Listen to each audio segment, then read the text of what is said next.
ang service niya, magaling. Every now and then, tumatawag siya because if there's something that pwede na kailangan ng service or not.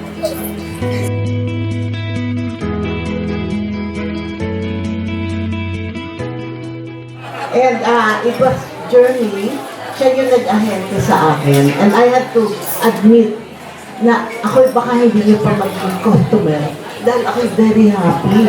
Hindi pa siya nasisira. And up to now, ilang bahay ko ang nililinisan niya, yung condominium ko. Dati ako nasa California. Bumi ako rito, di ba ka? So, hinahanap ko ang rainbow. And because rainbow is a covenant of God. Kaya naman po namin ito ganito ipamigay.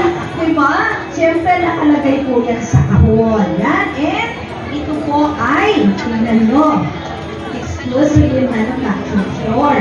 Tingnan nyo.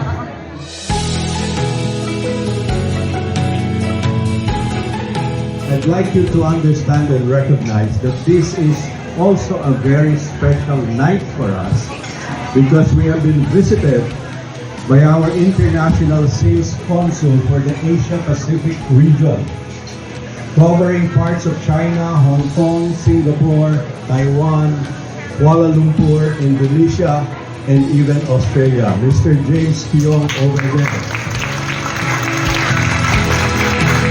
We also have the International Sales Consul of Eastern Europe, covering Austria, Poland, Kazakhstan, all of those Eastern European countries.